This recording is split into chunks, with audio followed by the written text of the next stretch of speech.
Benedict. Ray, I mentioned earlier the idea, and maybe I was overstating the case, but I'm curious. When you look at his face and the intensity, I thought of Sonny Liston. That's the name that came to mind. That's a good example. Total concentration, total focus. All right, heading in now, right behind him, Phil Benedict.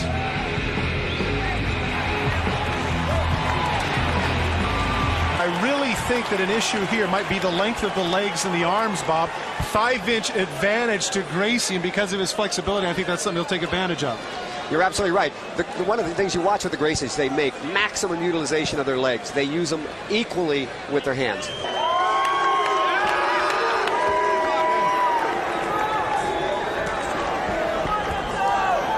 One more time, guys. 10 minutes on the ground, 22 matches. 22 minutes for the match. Any questions? Back there, please. Back in your corner, please. Well, Phil Benedict, this is his opportunity. Every fighter wants to go against the best. Be ready. And everybody has said, basically, Tom, that Gracie is the man to beat. What an opportunity for Phil Benedict, who is an alternate fighter. Absolutely. And on paper, Todd, if you didn't know anything about this and you walk in here cold turkey, this would look like a total mismatch, but it sure isn't. Well, you can bet that Phil Benedict wants this. You know, he's a grappler.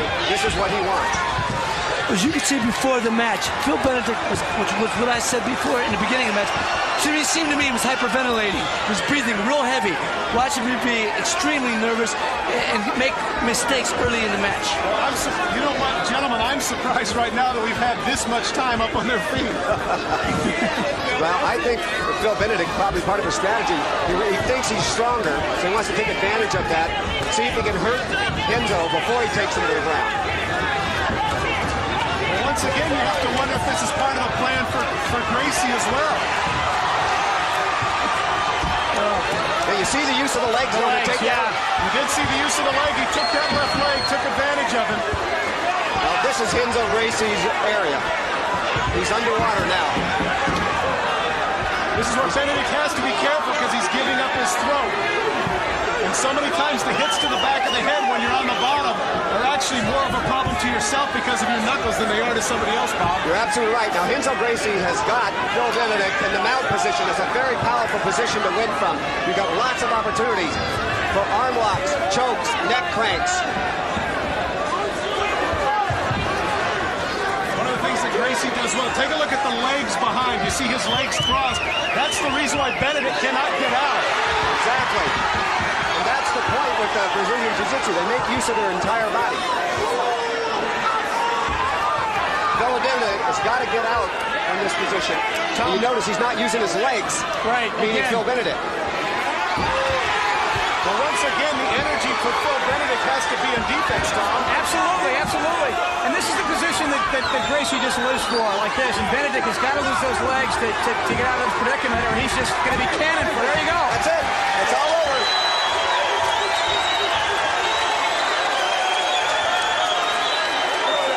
Positively relentless. Renzo Gracie. And for you youngsters at home that are watching this and are saying that brawn is always the issue, it is not. The technique of Gracie was superior. And you can see right there that Phil Benedict is a bloody mess. 2 minutes and 8 seconds. Phil Benedict has to be a little bit frustrated, but what could he do, Tom? Now here we go. Well, again, here we go. Now watch the leg move here. He's going to sweep him. And he hooks just the like leg, that. Hooks him. And down he goes. And that was the key right there. Bob, one of the things here clearly that you pointed out is the idea that his legs were dominant. The legs are crossed here. Benedict can do nothing. That's absolutely correct. He's got the Renzo's got the mounted position. He's making him pay. He's making sure he can't think about anything except staying where Renzo wants him. And that's the whole idea of the punches. And he, like we said, he went to it. Here goes the end. Here's the neck crank. Ray, one of the things here you'd have to say is that Gracie is not using up a lot of energy.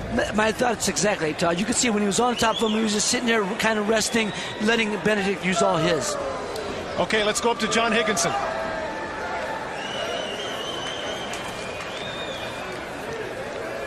Ladies and gentlemen, the winner of the semifinals in the grappling division with a time of 2 minutes and 8 seconds, winning by submission, Renzo Gracie.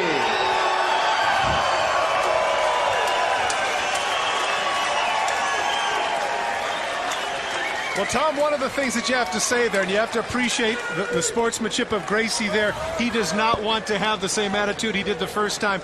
This time he finishes his issue, and I got to ask you this. I asked you about the 400-pound bench press. Didn't help there. Didn't help there at all. It's technique, and it's the desire of this Gracie, the family tradition, and the ability to do things once he gets in the match, to recover, to use his weight, and to use his legs. It's one thing he's done consistently all night. He's used his legs. He's a small guy, 180 pounds, but boy, does he use his weight well.